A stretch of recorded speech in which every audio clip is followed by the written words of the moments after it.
사랑하는 성도 여러분, 벌써 6월의 중반이 지나가고 있습니다. 올 한 해 기도하였던 일들 잘 이루어가고 계신가요? 또 열심히 이루어가고 계신 줄 믿습니다. 우리가 어떤 일을 할 때 종종 하는 유명한 말이 있습니다. 그것은 끝날 때까지는 끝난 것이 아니다. 야구를 좋아하신 분은 알 텐데요. 미국 메이저리그 뉴욕 양키즈의 포수 출신 요기 베라가 한 말입니다. 여러분, 그의 인생이 굉장히 많은 사람들의 귀감이 되고 있는데요. 그는 1942년 뉴욕 양키즈에 입단했지만 마이너 리그에서 시작했습니다. 그런데 체구가 다른 운동선수들에 비해서 성공할 만한 체구가 아니어서 늘 고전했습니다. 잘 풀리지 않았습니다. 그때 2차 세계대전이 발발하고 그는 해군으로 입대하게 되었습니다. 노르망디 상륙 작전에 참여했고 그렇게 제대를 합니다. 그리고 다시 그는 야구에 도전을 했고 1946년 메이저리그에 데뷔해서 주전 선수가 되었습니다. 마이너리그에서 인정받지 못한 사람이 메이저리그까지도 진출하는 게 굉장한 일이죠. 그런데 더 놀라운 것은 그 선수가 1949년부터 1953년 자기의 소속팀 뉴욕 양키즈가 월드 시리즈를 5년 연속 우승하도록 공헌한 MVP 선수가 되었습니다. 10년 동안 최우수 선수로 선발되기도 했습니다. 무엇 때문일까요? 저는 곰곰이 생각해보면 그가 실패하고 입대했지만 그는 포기하지 않았다라는 거죠. 그 참혹한 전쟁의 참상 속에서 견뎌내며 미래를 다시 도전했다라는 겁니다. 그래서 그가 나중에 감독이 되어 코치가 되었을 때 계속 성공하지는 못했습니다. 자기의 친정팀 감독이 되었을 때는 우승을 못했다는 이유로 해고되고 말았고, 다른 팀 뉴욕 매츠팀 코치가 되었지만 11년간 최악의 성적을 거두게 되었습니다.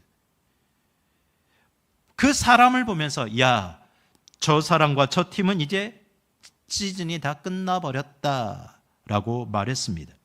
그때 많은 사람들을 향해 그가 했던 말입니다. 끝날 때까지 끝난 것은 아니다. 여러분, 스포츠 경기를 요즘 참 많이 좋아합니다. 많은 사람들이 관람합니다.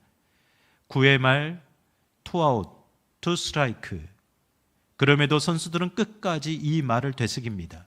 끝날 때까지 끝난 것은 아니다. 여러분, 여러분의 인생 가운데 여러분은 어떤 마음으로 지내고 있으십니까? 아직 6개월이 남았지 않습니까? 올해도 아직 많은 시간들이 남았고 우리의 인생 가운데는 살아온 세월보다 살아갈 세월이 작겠지만 그래도 아직 끝나지 않았습니다. 바라기는 우리가 하나님 앞에 섰을 때 우리 모두가 정말 승리했다라고, 하나님이 주신 이 삶의 자리에서 잘 살아왔다라고 말하는 저와 여러분이 되시기를 주님의 이름으로 축복합니다. 오늘 말씀을 통해서 우리가 느헤미야를 통해서 얻는 교훈은 최후 승리를 얻을 때까지 끝까지 포기하지 않냐고 달려가는 귀한 은혜를 입기를 간절히 소망합니다. 흑인 인권 운동가였던 마틴 루터킹 목사님이 이렇게 말했습니다. 위대한 연설문을 통해서 I have a dream, 나에게는 꿈이 있습니다 라고 말하며 그의 마지막 문장에는 이렇게 말합니다. 우리는 반드시 승리하리라. 사랑하는 성도 여러분, 하나님이 함께 하십니다. 하나님이 여러분을 도우십니다. 하나님이 이루어 가십니다.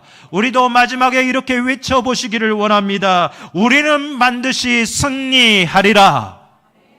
우리가 이 외침으로 우리의 인생을 걸어가게 되기를 주님의 이름으로 축복합니다. 우리 주변에 있는 분들 함께 격려하겠습니다. 우리는 반드시 승리할 겁니다. 별로 못할 것 같아요. 우리 주변에 계신 분 성도님들 눈을 보면서 우리는 반드시 승리할 겁니다. 할렐루야. 나만 승리하려고 주변을 절대 안 보시는 분이 두 분이 계시네요. 여러분, 우리는 승리를 얻기 위해서는 어떻게 해야 될까요? 저는 오늘 말씀을 통해 두 가지 교훈을 생각해 봅니다. 첫 번째, 하나님의 비전 안에서 사명이 발견되고 계속 확장되어 가야 합니다. 오늘 7장의 1절 말씀은 상반절에 보니 이렇게 시작합니다. 우리말 성경으로 보면 성벽을 건축하고 문짝들을 달고 나서, 느헤미야는 수많은 방해 공작과 위험을 이겨냈습니다. 그리고 성벽을 다 건축했습니다. 마지막으로 문짝을 달고 다 끝났다라고 선언을 했습니다. 모든 것이 하나님의 은혜였습니다. 하나님이 이루셨다라고 고백했습니다. 그로 인해서 6장 하반절에 나온 16절에 보면 이 성벽 재건의 역사를 보면서, 그 웅장한 성벽을 보면서 대적들이 오히려 역으로 낙담했습니다. 이제 우리가 할 수 있는 게 아무것도 없구나. 그들이 더 두려움에 빠졌다라고 말합니다. 자신의 실패를 인정했습니다. 느헤미야 이야기는 이렇게 6장의 내용으로 다 끝나도 괜찮습니다. 그런데 여기서 멈추지 않고 7장으로 이어가고 있습니다. 그 이유가 무엇일까요? 무엇인가에 계속되고 있다라는 뜻 아닐까요? 느헤미야는 성벽을 건축하고 문짝을 달고 나서라고 이야기를 합니다. 그 이후에도 계속해서 감당해야 될 사명을 발견했다라는 말입니다. 그것은 그를 향한 하나님의 꿈이 단지 완벽한 성벽 재건에만 있지 않다라는 것을 알았기 때문입니다. 외적으로 완벽하게 성벽을 재건했다 할지라도 계속해서 확장되어야 될, 감당해야 될 사명이 있음을 발견한 겁니다. 그렇다면 느헤미야를 통해서 성벽 재건을 한 하나님의 꿈, 그 궁극적인 목적은 무엇이었을까요?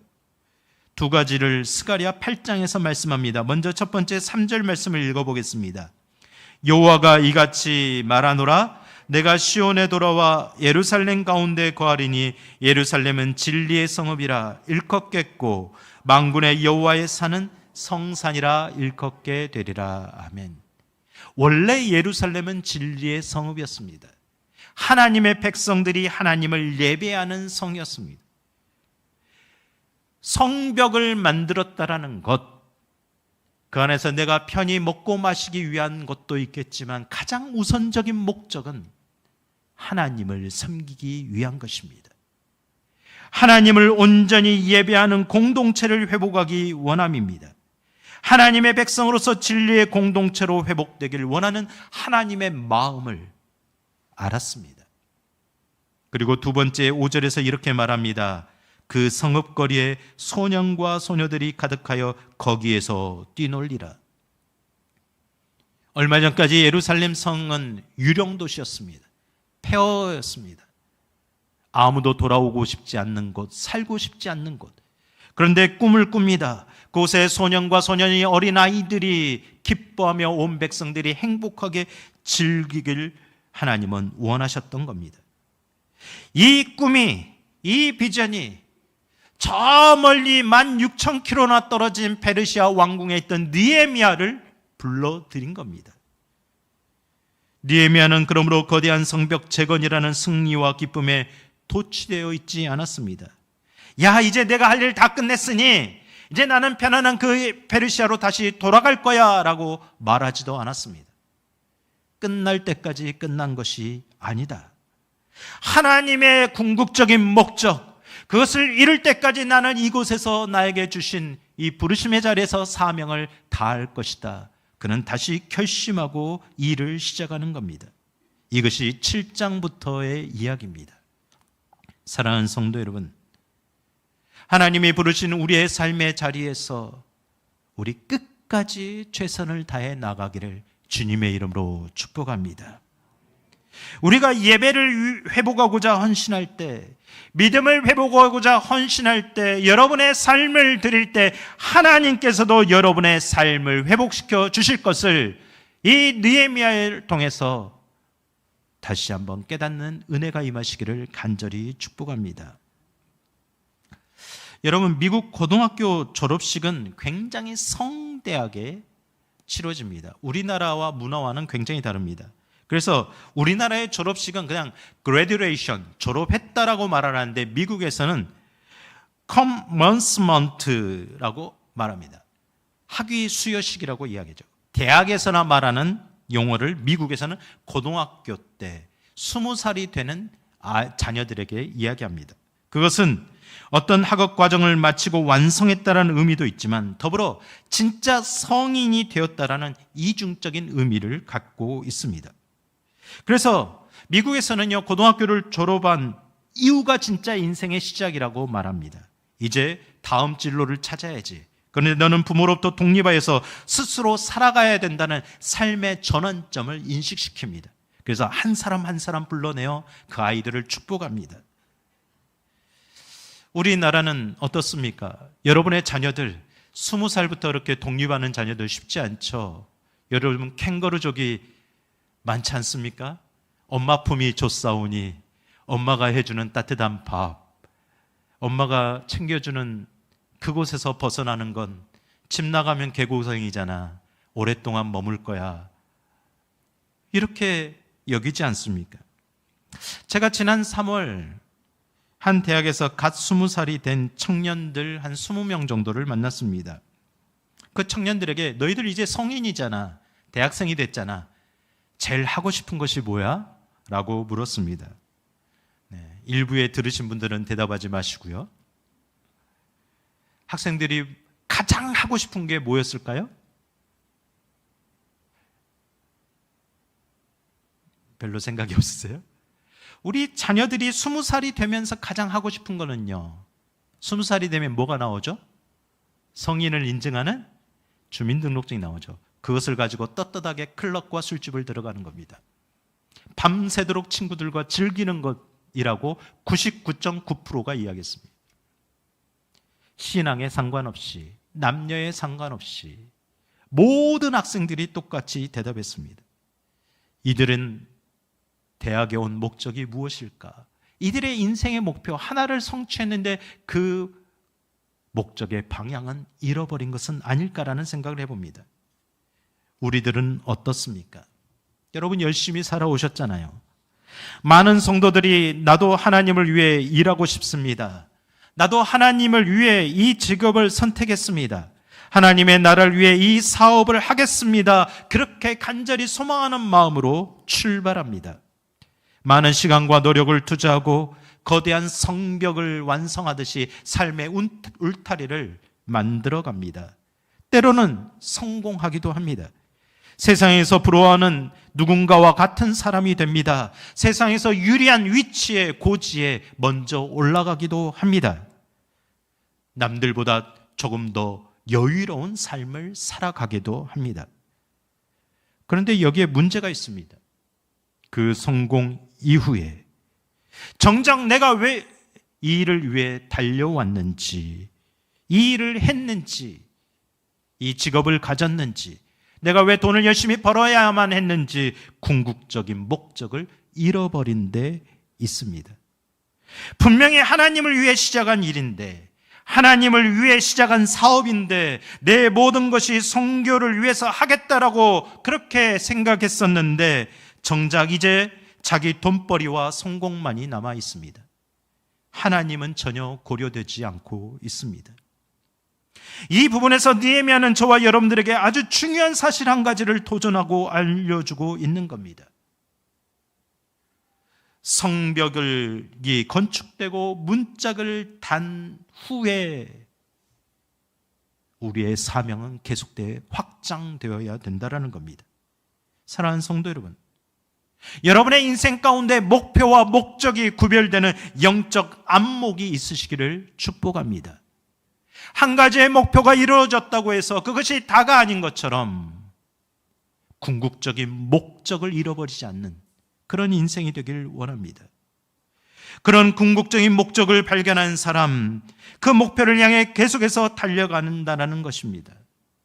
우리의 인생 마디마디마다 어떤 일이 성취되고 끝났다고 기분 좋게 멈춰버리는 것이 아니라 다시 확장된 자기 사명을 발견하고 우리의 인생 이야기를 계속 써나가는 그런 삶이 되시기를 주님의 이름으로 축복합니다. 그것은 나이에 상관이 없습니다. 여러분, 모세도 80세가 되었을 때 출애굽의 사명을 위해 부름받았지 않습니까? 가나안 정복 전쟁을 다 끝내고 이제 편안하게 살아도 되는 갈렙은 85세가 되어서 주님, 이 산지를 내게 주옵소서, 내가 다시 출발하겠습니다라고 기도했습니다. 우리 믿음의 어르신들, 아직 끝나지 않았습니다. 아직 하나님이 부르신 사명이 끝나지 않았습니다. 사명자는 절대 망하지 않습니다. 이에 대해 사도 바울이 우리에게 이렇게 말씀했죠. 빌립보서 3장 12절부터 14절의 말씀을 읽을 때마다 우리의 삶이 어떠해야 되는지를 다시 발견케 됩니다. 우리 함께 읽겠습니다. 내가 이미 얻었다 함도 아니요 온전히 이루었다 함도 아니라 오직 내가 그리스도 예수께 잡힌 바 된 그것을 잡으려고 달려가노라. 형제들아, 나는 아직 내가 잡은 줄로 여기지 아니하고 오직 한 일, 즉 뒤에 있는 것은 잊어버리고 앞에 있는 것을 잡으려고 표대를 향하여 그리스도 예수 안에서 하나님이 위에서 부르신 부름의 상을 위하여 달려가노라. 아멘. 여러분, 표대는 어디에 있습니까? 여러분의 삶의 궁극적인 목적지는 어디에 있습니까? 벌써 사명이 다 끝나버렸다라고 손을 놓고 계신 분들이 있습니까?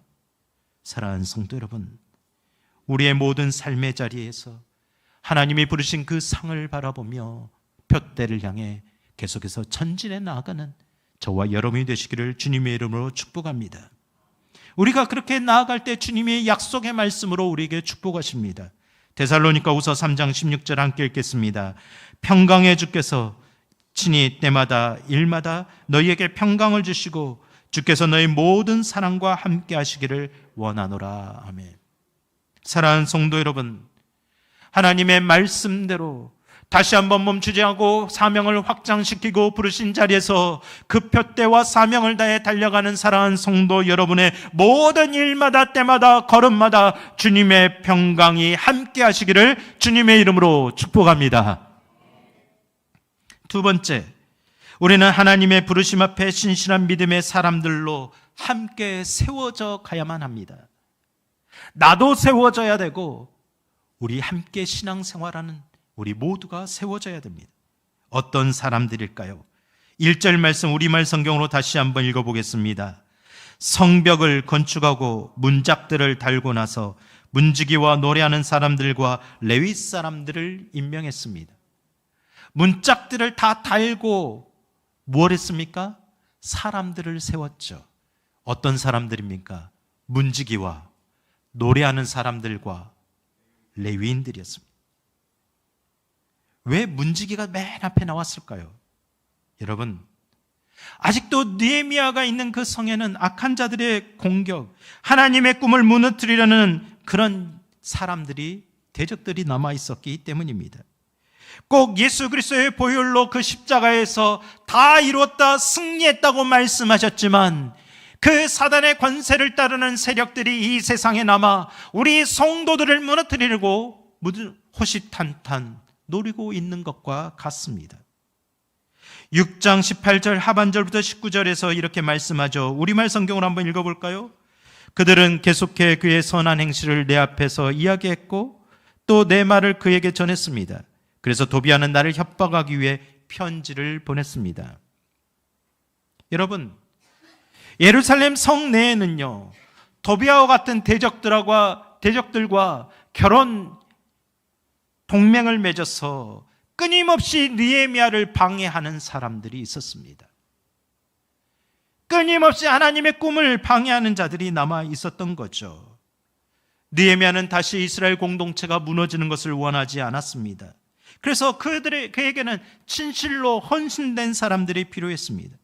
바로 그 신실한 사람들을 뽑아서 문지기로, 하나님을 찬양하는 노래하는 자들로, 하나님을 예배하고 성전을 지켜내는 레위인들을 임명하고 세운 겁니다.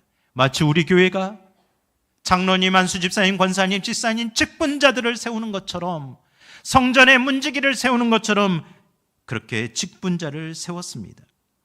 그런데 여러분, 중요한 것이 있습니다. 45절을 우리 함께 읽어볼까요? 문지기들은 살롬 자손과 아들 자손과 달문 자손과 악굽 자손과 하디다 자손과 소베 자손이 모두 138명이었더라. 문지기들이 몇 명이었다고요? 138명이었더라. 문지기 숫자치고는 많지 않습니까? 왜 이렇게 많은 사람들을 문지기로 세웠을까요? 그만큼 중요했기 때문이죠. 그런데 제가 성경을 보니까요, 성경에 나온 살룸, 아델, 달문, 악굽, 하디다, 소베, 이 자손들이 다 레위인들이었습니다. 성전에서 봉사하고 예배를 섬겨야 될 레위인들을 불러내서 너희들 성벽 문도 지켜야 된다라고 했던 겁니다. 쉬운 일은 아니었을 겁니다. 마치 우리 성도들이 주일에는 교회를 섬기고 복음을 위해 살아가며 또 평일에는 가정과 직장을 지키기 위해서 애써야 하는 것처럼 두 가지 일을 동시에 감당해야만 했습니다. 그럼에도 불구하고 이 레위인들이 필요했던 이유는 무엇입니까? 그들은 영적으로 깨어있는 자들이었기 때문입니다. 여러분, 하나님이 사용하시는 사람, 하나님이 부르시는 사람, 영적으로 깨어있는 자들입니다. 왜요? 이들이 24시간 그 성문을 잘 지켜내야 그 성이 안전할 수 있으니까요. 그 성문을 호심탄탄 노리는 적들의 유혹과 침입을 막을 수 있었기 때문입니다. 만약 그 문지기들이 영적으로 깨어있지 않는다면, 야, 이 문 뭐 이렇게 사명을 다해 지켜, 그냥 대충 지키다가 내 시간만 때우고 말지, 이렇게 하면 어떻게 될까요? 아무리 튼튼하고 완벽하게 성벽이 재건되었다 할지라도 문이 활짝 열리면 쉽게 무너지고 말기 때문입니다. 이것을 역사에서도 증명했습니다. 제가 일부 시간에도 퀴즈를 냈는데 우리 한 권사님이 너무 쉽게 맞췄는데, 맞추신 분은 대답하지 마시고 다른 분들이 대답해 보십시오. 여러분, 벌써 사진을 보여줬네요. 참 방송실이 친절해요. 우주에 우리는 가보지 않았지만 우주인들이 달에 갔을 때 달에서 보면 지구에서 유일하게 보이는 위대한 건축물이 하나 있답니다. 그것이 무엇일까요? 네, 아유, 똑똑하시네요. 만리장성이 유일하게 보인답니다. 여러분, 만리장성 가보신 분들도 있겠지만 중국의 역대 왕조들이 북방 이민족의 침입으로부터 나라를 지키기 위해 쌓은 위대한 성벽입니다. 그 성벽의 길이만 4,500km가 넘고 높이는 9m요, 두께는 5m가 넘습니다. 200년 동안 건축했습니다. 그 위대한 성벽을 건축해 놓고 사람들이 어떻게 했을까요? 야, 이제는 우리는 안전할 것이다.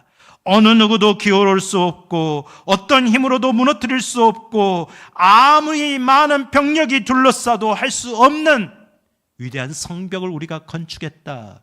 자신만만했을 겁니다. 기세가 등등했겠죠. 그런데 이후에 어떻게 됐을까요? 역사는 증명합니다. 이후에 100년 동안 끊임없는 외세의 침략을 받았다라는 겁니다. 왜 그런 일이 벌어졌을까요? 그것은 적들의 뇌물을 받은 성벽 문지기들이 성문을 열어줬기 때문입니다. 여러분이 아무리 열심히 가정을 지킨다고 해도 여러분의 문이, 집 문이, 가정의 문이 활짝 열려 있으면 여러분 무너지게 되는 거죠. 우리의 삶의 문을 사명감으로 지켜내지 않으면 다시 무너질 수 있다라는 것이 역사의 교훈입니다. 그러므로 느헤미야에게는 성벽을 재건하는 일만큼 신실한 사람들을 세우는 것이 너무나도 중요한 일이었습니다. 여러분, 위기의 시대라고 말씀하십니까? 그렇다면 내가, 여러분이 그 하나님 나라의 문을 지키는 신실한 문지기가 되어보면 어떻겠습니까? 영적으로 깨어있어 하나님 나라와 교회를 지켜내는 신실한 문지기가 되어보시기를 축복합니다. 우리의 가정과 일터를 세상에서 거룩한 나라로 지경으로 지켜내는 하나님의 나라의 문지기가 되어보시기를 주님의 이름으로 축복합니다. 여러분, 그 문지기들과 더불어서 느헤미야는 또 다른 사람을 세웠습니다. 2절 말씀 우리 함께 읽어보겠습니다. 내 아우 하나니와 영문에 관한 하나냐가 함께 예루살렘을 다스리게 하였는데 하나냐는 충성스러운 사람이요 하나님을 경외함이 무리 중에 뛰어난 자라. 두 사람을 세웠는데 한 사람은 예루살렘의 행정관으로 하나니를 세웠고 군 책임자로 하나냐를 세웠습니다. 여러분 이 부분을 잘못 보면 야 친척 비리구나, 동생을 그렇게 세우니 느헤미야도 어쩔 수 없구나라고 본다면 여러분 잘못 보는 겁니다. 하나니는 어떤 사람이었을까요? 느헤미야 1장 2절에 이렇게 말씀합니다. 내 형제들 가운데 하나인 하나니가 두어 사람과 함께 유다에서 내게 이르렀기로 내가 그 사로잡힘을 면하고 남아있는 유다와 예루살렘 사람들의 형편을 물은즉. 하나는요 예루살렘이 회파되었다는 소식을 듣고 그곳으로 곧 달려가서 현장을 목격한 사람이었습니다. 그리고 주저앉아 있지만 않고 곧바로 16,000km를 달려와 페르시아의 궁에 있던 형 느헤미야에게 민족의 현실을 처음으로 알려준 사람이었습니다. 왜 그랬을까요? 하나냐가 그 사실을 전했을 때 그것이 인생의 비전으로 이어질 것이 어떤 사람인지를 정확하게 알았기 때문입니다. 늘 하나님의 일은, 그 거룩한 사역은 가슴속에 불타오르는 거룩한 불꽃을 지는 한 사람 한 사람의 마음들이 모아져서 이루어지는 것입니다. 나 혼자 할 수 있는 것이 아니고 우리가 함께 해야 되는 것인데 그 마음의 열정, 마음의 불꽃을 누가 지필 수 있느냐는 것이죠. 저는 소망합니다. 담임 목사로서 저의 말 한마디가 여러분의 영을 깨워줄 수 있는 그런 말이 되길 원합니다. 여러분이 다시 한번 예배를 사모하고 하나님 앞에 깨어 살도록 도전되는 그런 존재가 되길 원합니다. 사랑하는 성도 여러분, 여러분도 부모로서 여러분의 가정에서 여러분의 삶의 자리에서 누군가에게 했던 그 말 한마디가 궁극적인 삶의 목적을 발견하고 그 목적을 향해 비전이 확장될 수 있는 그런 귀한 불쏘시개와 같은 비전의 사람이 되시기를 주님의 이름으로 축복합니다. 그렇다면 또 하나냐는 어떤 사람일까요? 느헤미야 3장 30절에 보면 그는 성벽 재검에 동참했던 셀레마의 아들이었다고 말씀합니다. 근데 그 사람을 향해서 2절에 그는 충성스러운 사람이요 하나님을 경외함이 무리 중에서 뛰어난 자였다라고 칭찬합니다. 여러분, 이런 사람들은요 초대교회에서도 사용했습니다. 초대교회에서 사도들의 동역자로 7집사로 선택할 때의 기준을 사도행전 6장 3절에 이렇게 말합니다. 현대인의 성경으로 한번 읽어봅니다. 형제들이여, 그러므로 여러분 가운데 성령과 지혜가 충만하여 칭찬받는 사람 7명을 뽑으십시오. 그러면 우리가 그들에게 이 일을 맡기겠습니다. 이 기준에 의해 우리는 지금도 교회에서 직분자를 세워갑니다. 충성스러운 사람, 이 말은요 모든 것이 잘 갖춰져서 그 인품적으로 성품적으로 많은 사람들에게 참 신실하다고 칭찬받는 사람을 말합니다. 하나님을 더 경외함이 뛰어난 사람, 신앙심이 깊어서 성령과 말씀의 지혜가 충만한 사람을 말합니다. 그렇게 하나님 나라의 궁극적인 완성을 위해 영적으로 깨어있는 사람, 바로 그 사람이 하나님이 찾으시는 사람입니다. 하나님이 사용하시는 사람입니다. 저와 여러분이 그런 사람이 되기를 간절히 소망합니다. 여러분, 교회는 성도들의 모임이지 않습니까? 하나님의 집은 철근과 벽돌로만 웅장하게 지어졌다고 해서 그것이 하나님의 집이 아닙니다. 깊은 믿음을 가진 성도들이 모여서 그 믿음으로, 말씀으로, 헌신으로, 사명으로 지어가는 것이 하나님의 교회요, 하나님의 집입니다. 바로 오늘 그런 사람들을 찾고 계시는데 오늘 저와 여러분이 그런 사람들이 되기를 하나님이 원하십니다. 달라스 신학대학원 하워드 핸드릭스 교수님이요, 어떤 공동체의 리더를 패탄 사람을 세우라라고 말했습니다. 그래서 사람들이 FAT, 패탄 사람, 몸집이 좋은 사람, 육체적으로 건강한 사람을 세우란 말인가라고 생각했지만 그 말은 아닙니다. pet이란 말은 영어의 세 단어의 약자입니다. pet, F는 faithful, 신실한 사람. A는 available, 사용 가능한 사람. T는 teachable, 가르침을 잘 받는 사람.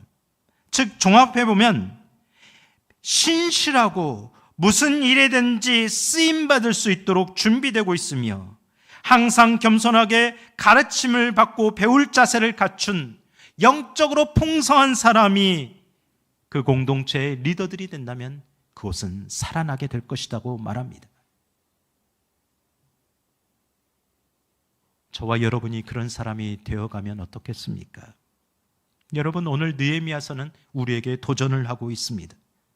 저와 여러분 지금 어떤 사람으로 세워져 가고 있습니까? 여러분의 인생의 궁극적인 목적은 무엇입니까? 지금 여러분의 영성은 잘 지켜내고 있습니까? 여러분의 예배는 잘 세워지고 있습니까?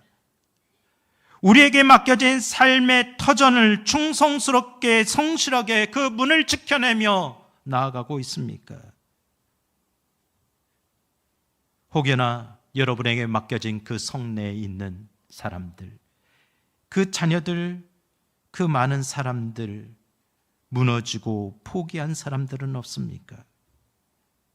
혹시 우리는 하나님의 꿈을 쫓을 때, 하나님의 비전을 향해 나갈 때 늘 방해하고 방관하는 해방꾼과 같은 도비아와 산발락 같은 그런 사람을 따르는 사람들입니까? 아니면 정말 충성스럽구나, 신실하구나, 칭찬받는 하나니와 같은 사람들입니까?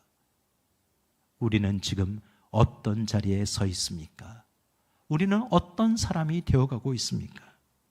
잠언 25장 13절의 말씀을 읽고 마치겠습니다.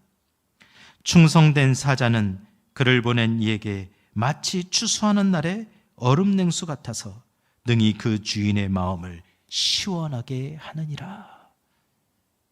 저와 여러분이 하나님을 경외하는 그 어떤 사람보다 정말 신앙심이 깊은 사람이구나, 어떤 일을 찾을 때 정말 신실한 사람이구나, 충성스러운 사람이구나, 그런 믿음의 사람이 되어가길 주님의 이름으로 축복합니다. 하나님의 마음을 시원하게 해드리는 그런 영적인 믿음의 사람이 되어가길 주님의 이름으로 축복합니다. 우리 이 시간 함께 기도하십시다. 우리의 마음에 손을 얹고 우리 자신을 축복하며 결단하며 기도하십시다. 하나님, 내가 하나님이 찾으시는 사람 되길 원합니다. 하나님, 하나님이 이 울타리를 지켜낼 때, 몸된 하나님의 나라와 교회를 지켜내고 우리의 가정의 터전을 지켜낼 때, 주님, 제가 여기 있습니다. 제가 충성스럽고 신실한 믿음의 사람, 그런 사람으로 지켜내겠습니다. 제가 문지기가 되겠습니다. 주님의 교회를 지켜내고 나의 가정을 지켜내고 나의 자녀들과 나의 삶을 지켜내는 거룩한 문지기를 되길 원하오니 사용하여 주옵소서. 우리 함께 결심하는 마음으로 하나님 앞에 기도하겠습니다. 오 거룩하시고 은혜로우신 아버지 하나님, 오늘도 주님 앞에 나와 예배했습니다. 하나님의 말씀을 들었습니다. 오늘 이 시간 느헤미야를 통해서 우리의 삶의 궁극적인 목적인 하나님의 나라 갈 때까지 끝까지 승리하기를 원하는 것임을 다시 한번 깨달았습니다.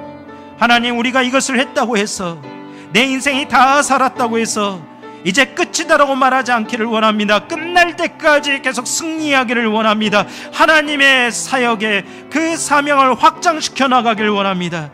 주님, 우리를 사용하여 주시옵소서. 나는 비록 힘이 연약하고 가진 것은 부족하고 할 수 있는 것은 적지만 제가 성벽 문지기라도 하겠습니다. 나의 가정과 교회와 하나님 나라를 지켜내는 신실한 문지기가 되어보겠습니다. 하나님이 작은 일에 충성을 다하는 자가 되어보겠습니다.